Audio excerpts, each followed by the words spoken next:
This Waterworks area feels more like a maze than anything. It's really easy to forget which places are connected to each other. Are you feeling better now, Eve? Yeah, I am, now that I rested for a bit. Sorry I wasn't able to remember anything. It's all good, don't worry about it. I should have been paying more attention. Sorry. Too much apologizing around here. But hey, everything's okay now, right? Yep. But if you feel like you're getting some memories back, just take it easy on yourself, okay? Oh jeez, you're such a worrywart, but thank you, I will. What the fuck is a worrywart? Welcome to part 4 of Blaster Master Zero. Alright, so I've been improving on my character voices a little bit, and they're still kinda trash. I might just have to put out some outtakes in the near future because holy crap am I doing a lot of takes of these characters. But voice acting is fun though. I don't want to be like a professional voice actor though, but you know, just doing video game commentaries and putting your own spin on the characters is fun. There's no stress at all, no pressure.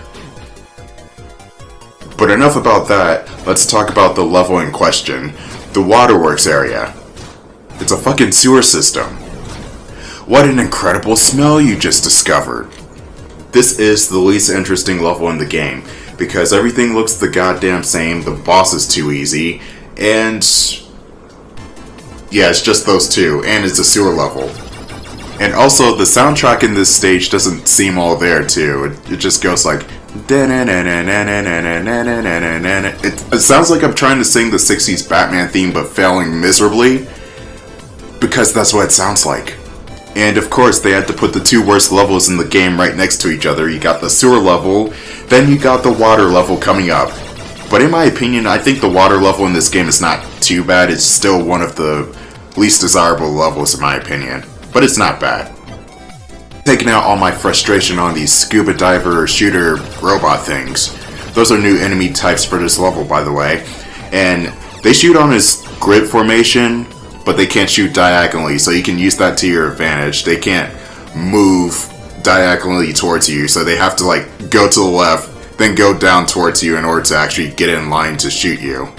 You do have more aggressive variants in Area 7, and by aggressive, I mean goddamn are they aggressive. For one, they actually move diagonally towards you, and they just take hella damage. They also have spotlights on their heads too, so you can't afford to get spotted by them.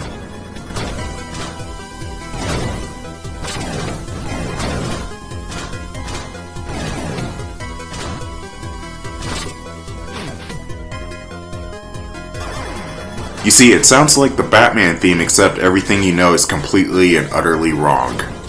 And the rest of the song doesn't even sound that much better neither, it's just a collection of suspenseful sounding instruments, I guess.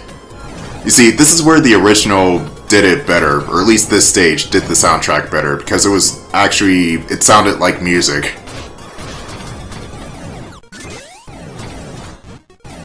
Did I just compliment the NES game over the Zero game? Huh, what's the temperature in hell? 32 degrees. Oh, it's 32 degrees in hell? So I have been playing the original Blaster Master in my spare time, and kinda cheating too, because that game is still one of the hardest games ever made. And this level in the original, or at least the American version of the original, is better than this version right here, right now. And it's because of this one jump near the end of this stage that makes American Blaster Master Stage 4 better than this version of Stage 4. I know you're gonna ask, what about the Japanese version of the original Stage 4? How is that fair? Well, you still have the jump. And the jump is even stricter. Now here's the gimmick for Stage 4 rooms. You got these floods that will periodically, flood the area. You have to stand against the wall or go onto these raised platforms in order to not take damage. I also like Jason's little almost tripping over something animation as he's being flooded. He's like, shit, fuck! Now I can't wash these clothes, it's flooded with shit water and oh, it's gross, damn it. Jason does not get paid enough for this crap. Honestly, I don't even think he's getting paid at all.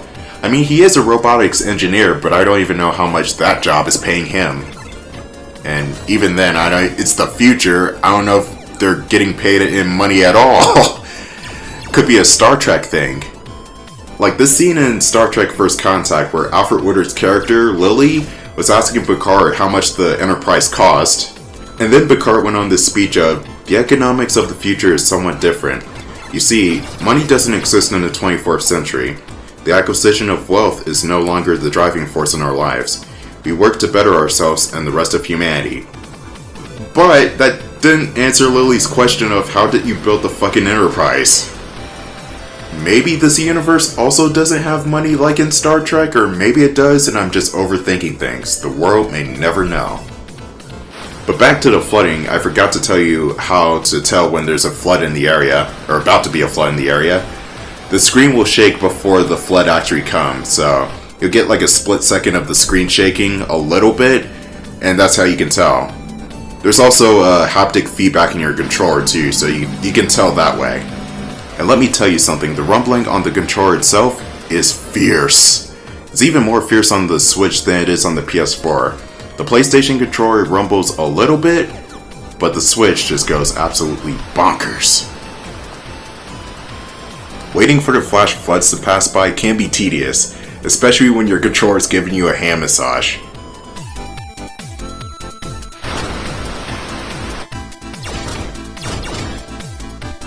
And fake out room. Damn, I hate it when they do that.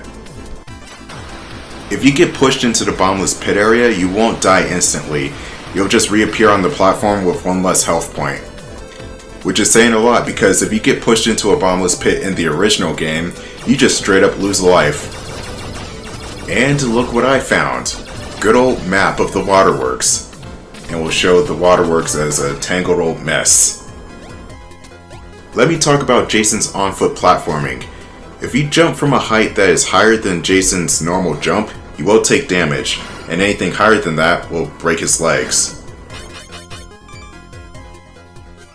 I guess Fred's not in this area. Let's go have a look in another area.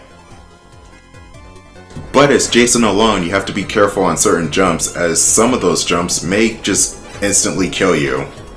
And Sophia thankfully does not have that same issue because shock absorbers. You know, now that I think about it, why doesn't Jason's hazmat suit also have shock absorbers? I mean, come on. Tony Stark put shock absorbing devices in his Iron Man suits. I don't see why Jason can't do the same for his hazmat suit. And besides, Jason's a young robotics engineer. Maybe he'll find a way. Because of course he does. But if you're jumping from incredibly high in the air into some water, you'll be safe, even if it's like a 3-foot shallow pool. So be sure to find a pool of water before you make the jump. Please don't do that, by the way. Do not do that in real life. In Blaster Master Zero, it's okay. But in real life, do not do that at all. This room is not that much different from the last room. The only difference is the flooding is going from south to north.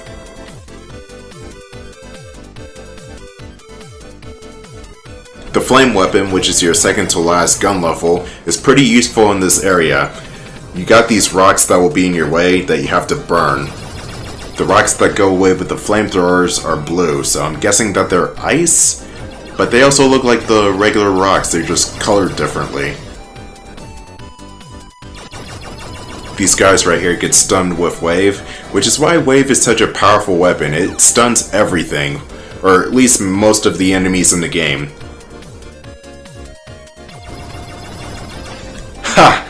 Those poor bastards never stood a chance.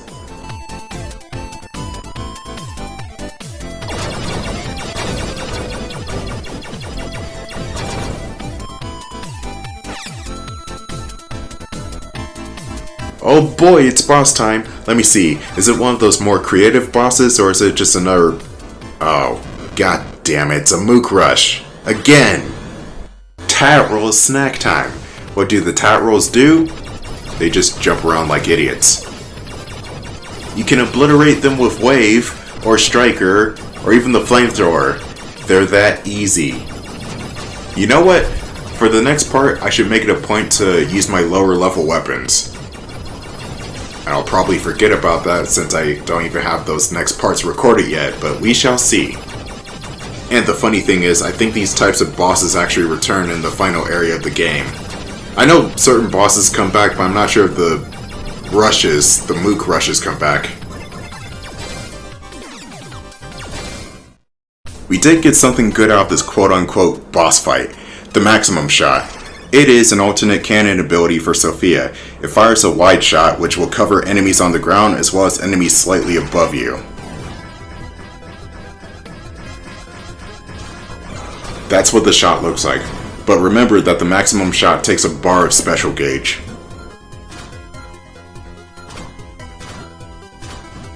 But what we need to do next is go further into the pits of hell. I mean the Waterworks factory. But you know, it's a sewer level, so it's basically hell anyway. I will say that the noise the cannon shots make is really satisfying, and this game has really good sound design. Everything is crunchy. And that is the completely wrong way. Yeah, you see, I need to go to the left and go around that way in order to get to where I need to go. This is why I hate this area, by the way.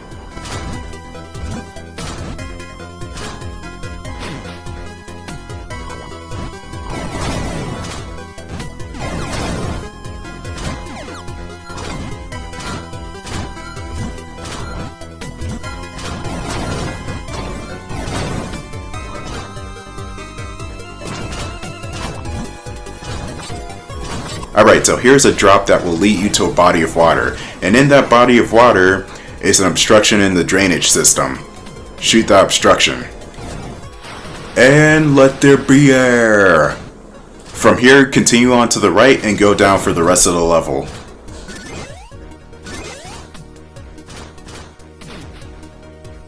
Save points, my best friend.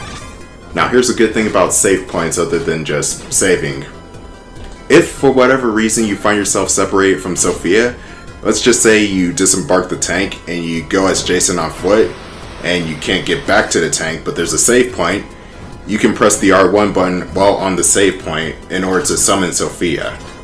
Which was a feature added in one of the patches and a really good feature because you don't want to get separated from Sophia. That will be a dead game.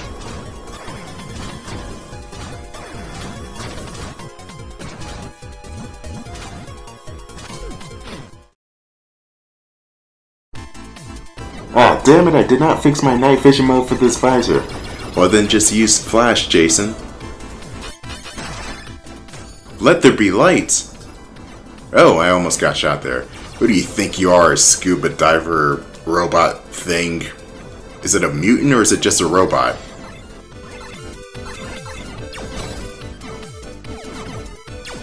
And there's an ammo drop on that island. How am I supposed to get to it? I can't get to that. Oh my god. I did not mean to fall into the ocean there. But you see, I just popped back up on dry land like it was nothing. Another ammo drop on an island. Why is it randomly doing that? Hey Jason, come get me. I'm alluring. I can't swim with 40 pounds of gear on my back. In the overworld. I could definitely do it in the side-scrolling parts, but not in the overworld. It's like Jason forgets to swim when the camera's in a different position.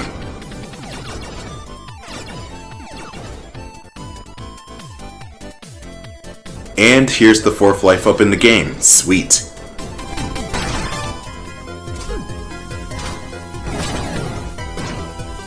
Some caves will warp you out of them while others do not. It's mainly about whether or not you fight a boss at the end of these certain caves. So let's go further down this rabbit hole, or frog hole. Do frogs even burrow holes? I don't even know. And, just like in the last area, there will be a boss in this stage where you're in the Sophia tank and you have to take down the boss. And this boss may seem a bit familiar to our dear old protagonist. We got more hornet type enemies that shoot their stingers at you, and we also got more mines. I forgot to mention those in the previous parts, but they're not really important enemies, they just do whatever they do. They're not threatening at all.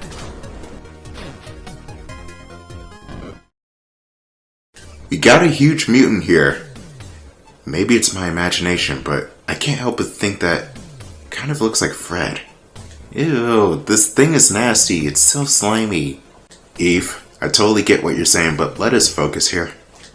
Alright, here we go. The earth-shattering tyrant. Ribbit Roll. What kind of name is Ribbit Roll? Ribbit Roll. Okay, Ribbit Roll is really simple. He jumps over you, and you have to stay under him. There will come a point where he stays still and attacks, or, you know, just drops things from the ceiling, but otherwise, he's pretty pathetic.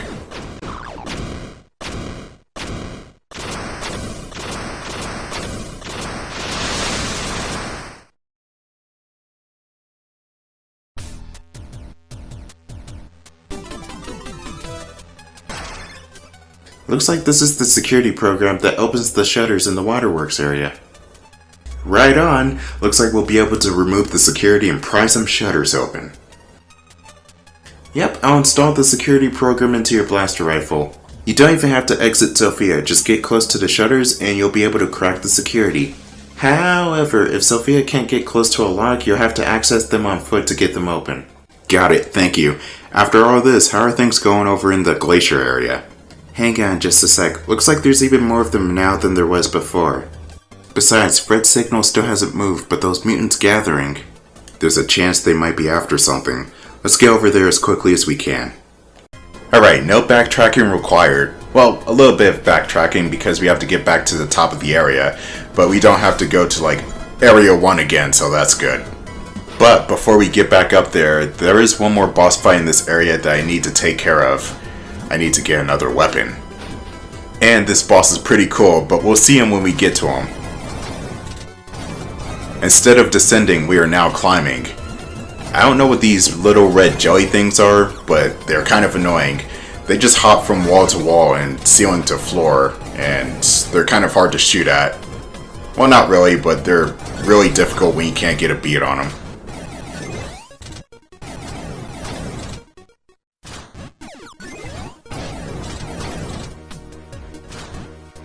Worrywart. I'm still on that word, Worrywart. I have never heard that term before until just now. I don't even know who still says that.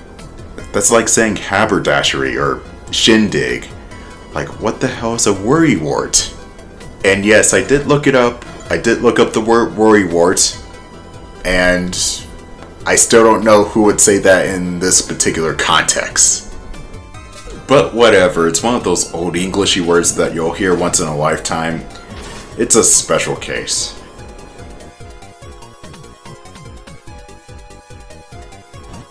Come on, tank, faster! I know you're underwater, but you have to drive faster! Yeah, I probably should have gone from the other direction, went up, then gone to the right, and then came down. That would have landed me here, but I like to do things the hard way. And by the hard way, I mean I didn't know what to do in this part.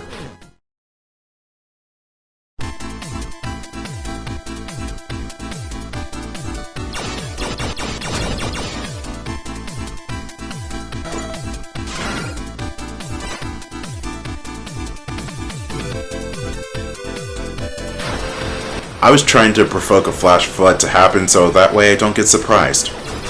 This cave right here is not too bad. The boss is cool, but it's just like the other caves in this area. Exactly like the other caves in this area. Did I tell you that this area sucks? The waterworks? Because it does. It's a sewer level. Oh man, good thing I didn't destroy those two rocks, otherwise I would have been over the edge.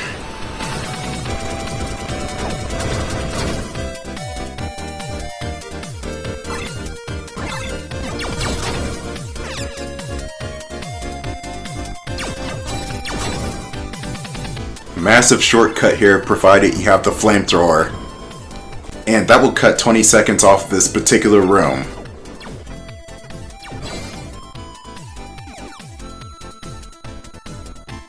We're getting closer to the boss. We still got this flood room as well as one more room with those scuba diver shooter enemies. I don't know what they're called still, so I just call them scuba diver shooters.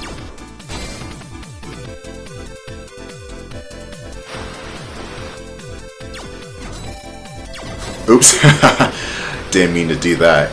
The good news is the enemies stay dead once you exit a room.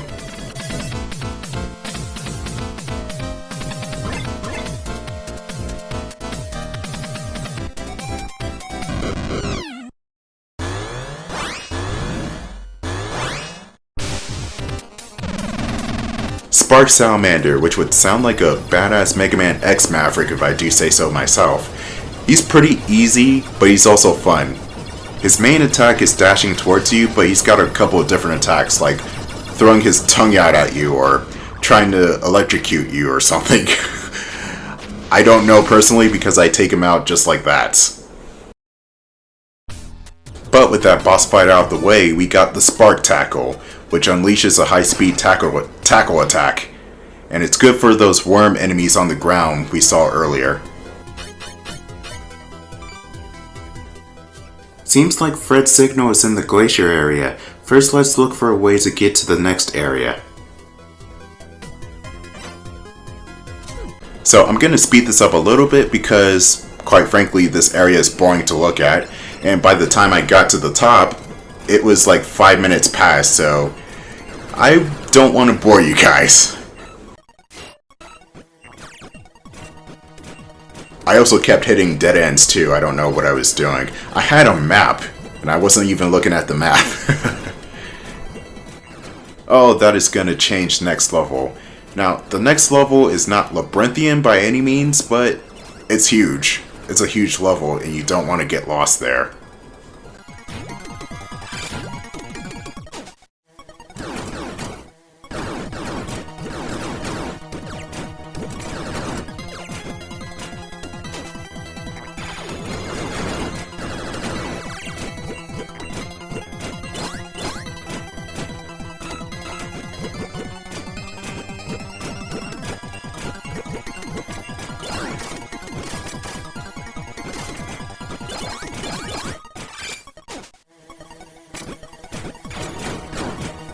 You know what?